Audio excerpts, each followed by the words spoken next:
Okay, this question is about vectors, and what we have to do, allegedly, is to use vectors to prove that the midpoint of a hypotenuse of a right-angled triangle is equidistant from all vertices.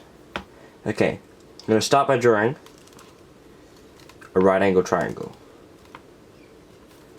Here's the right angle, here's the triangle.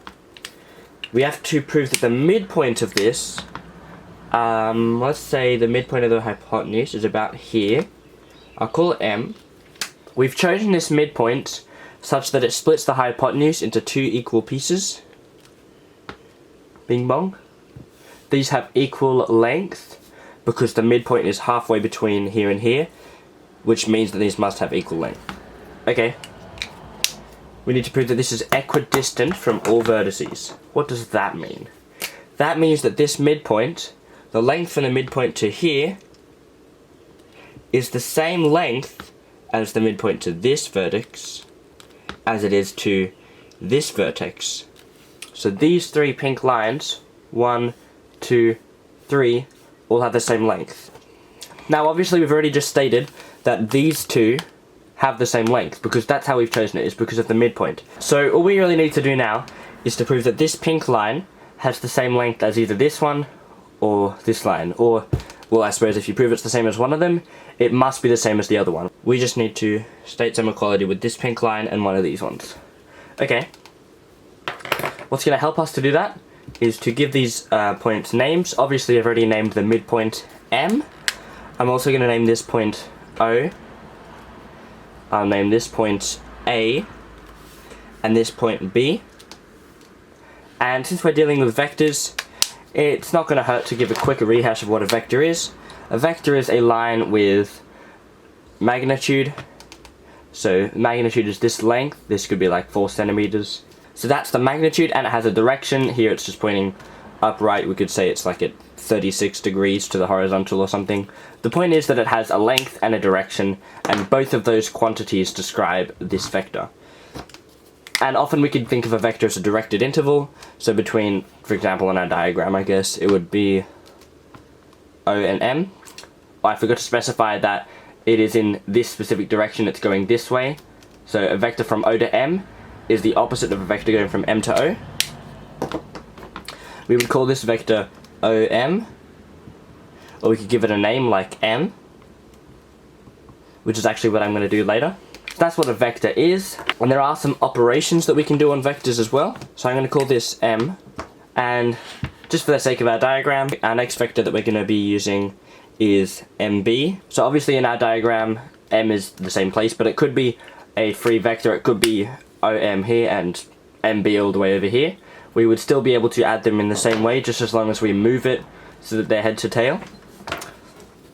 So yeah, to add these two vectors, what we're going to do, if you consider it as traveling a distance, you would go from O to M, and then from M to B.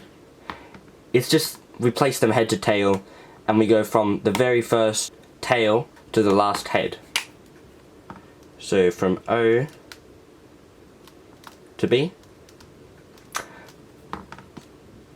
And this would mean that OM plus MB equals OB.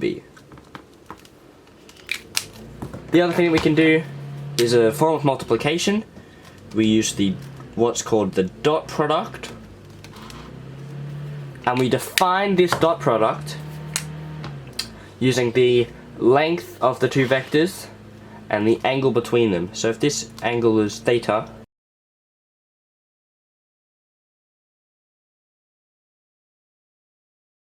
then OM, which is our vector, dot MB, equals the product of the magnitudes. These are both going to be scalars, which means they're non-vector numbers. And just for fun, a scalar is fully described by magnitude, so you don't need a direction. Since these are just lengths, or just the magnitudes, then they're called scalars. And we multiply by the cos of theta, which is the angle in between them. This is also going to be a scalar, and we just multiply these numbers out if we have the actual values of them. And that's just going to be what our dot product is. Interestingly, this dot product is also distributive, which means that if we have some general A dot the addition of B and C, which is using our dot product and our addition, we can write that that's going to be exactly equal to a dot b plus a dot c. This is going to come in handy later on. Anyway, let's get to our vector proof. So as I said, I'm going to name this vector OM. I'm going to call it M with a tilde. The tilde just signifies that it's a vector. And inside that, I guess, variable or character or whatever, is contained the magnitude and direction of going from O to M. I'm also going to give MA a name. I'm going to call in this direction, from M to A tilde. And I could call M to B with a tilde, which is this way, but since we know that these two lines, which is what I'm calling the vector, this is actually A, I've just written it up here so you can see it, these two lines are equal in magnitude, and they're going in opposite direction, because if you really had to think about it, they're on a single straight line.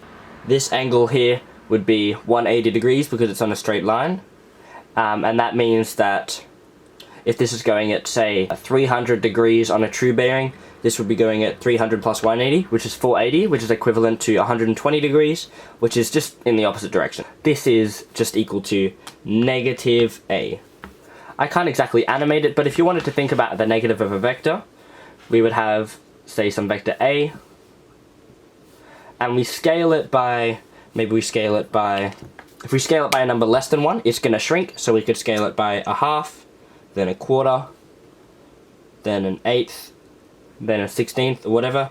If we scale it by 0, it's going to have exactly 0 length and 0 direction, or the direction is kind of undefined, I guess.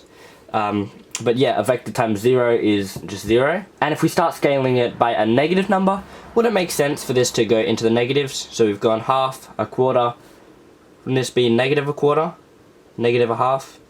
And this whole vector thus would be negative A. That's just a little bit of intuition for you. A vector scaled by some positive number has the same direction, and its magnitude is multiplied by the scalar, so like if you scaled it by a half, then it's exactly half as long. And if you scale it by a negative number, then it's just in the opposite direction.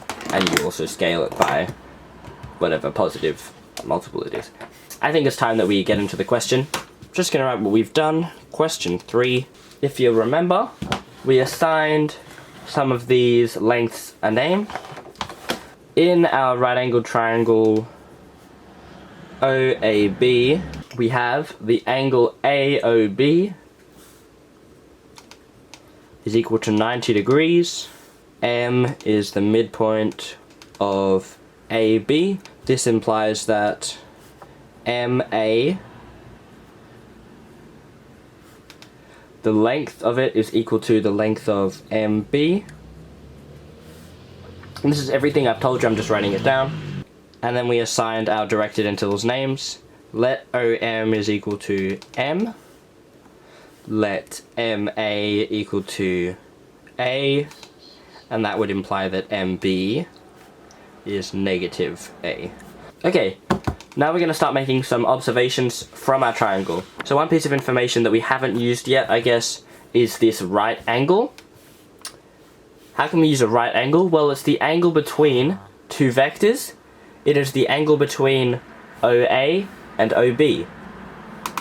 What can we use that uses the angle between two vectors? That's right, it's the dot product. So we're going to note that OA dot OB is equal to, remember we multiply the lengths and multiply by the angle in between them. This is going to be equal to OA times OB times the angle in between them is 90 degrees, cos 90, which is equal to 0. Cos of 90 is 0. The proof of that is trivial and left as an exercise to my calculator. So OA.OB is 0. This is interesting. Now we're going to use this distributive property. But we don't really have any sums of vectors. But that's okay, because I can write this, both of these vectors, as a sum of two vectors. So first of all, I mean, you can kind of see I've already done it here. We've literally already stated here that OM plus MB is equal to OB. So I'll say that OM plus MB is equal to OB. Remember, we did give these vectors names, so I think it's nice to address them with them. m plus negative a equals 0. Oops, not 0. OB. Also, we have a similar thing. We go from O to M, and then from M to A. OM plus MA, and that's the same as going from O straight to A. So OM plus MA is OA. OM plus MA equals OA. We also give these vectors names. M plus A equals OA. Now these are two pieces of information that we're going to substitute into this expression. So OA, instead of writing OA, we're going to write M plus A. We'll dot that with OB, but instead of writing OB, we can write M minus A is equal to, remember we said this is equal to 0. Okay, this might look like your difference of two squares from algebra, and in fact it essentially is, but we're just going to show that this works using the distributive property that we showed before. So first of all, we're going to treat this as an entire object, and we'll distribute multiplying this to each one of these. So this times this whole group times m plus, because it's plus here, this whole group times a.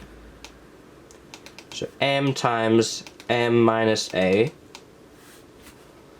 plus a times m minus a, beep, beep, still equal to 0.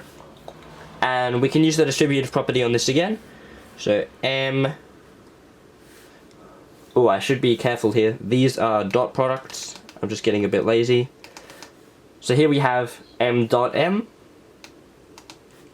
minus m dot a plus a dot m. We're distributing now this. So this is m dot a because the dot product is commutative, and minus a dot a equals 0. Just as a quick, if you wanted to know why the dot product is commutative, if we swap the order of these two, instead of om.mb, we would have mb.mo. These two would arrange, it would just still be scalar multiplication, which we know is commutative, and the angle between om and mb is still theta. It doesn't really matter, it's just the angle between the two vectors. So this is still going to be, so the dot product's still going to be the same if you swap it around, hence it's commutative. So what do we have here? m.m minus m.a plus m.a minus a.a. Okay, so this is going to turn out to be 0, and we'll just have m.m minus a.a equals 0. Now I want to think about what is the dot product of a vector with itself. I don't have any more room left on my whiteboard, so we're going to just do this off to the side. But if I think about some general vector u dot itself, using our formula, this is going to be the magnitude of u times the magnitude of u, because they're the same, times the cosine of the angle between them. What is the angle between u and u? Well, it's 0, right? They're both going in exactly the same direction. If we thought about the angle between u and a, it's whatever this angle here is. But as a approaches u, so a is curling around to become u, this is going to get, this theta, this angle is going to get smaller and smaller and closer to 0, until when a is actually equal to u, it's just going to be 0. So this is the cosine of 0. Proof by calculator, this is equal to 1. So the vector u dot itself is equal to the magnitude of u times the magnitude of u times 1.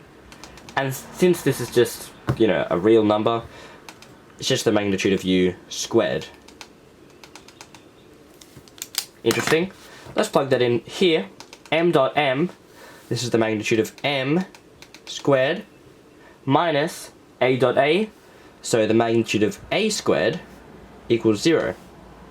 Wowzers, we can just put this a to the other side. Magnitude of m squared equals the magnitude of a squared.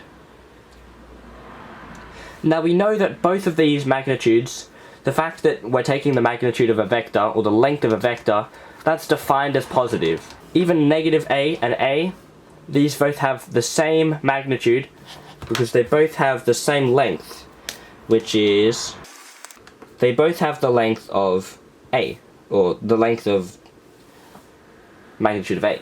That is the length of both of the vectors, regardless of their direction, which means that both of these are going to be positive, which means we can say that the length of M is equal to the length of A. What does this mean? We're going to plug back in what we originally said this was. OM is equal to M. So the length of OM is equal to, what's A?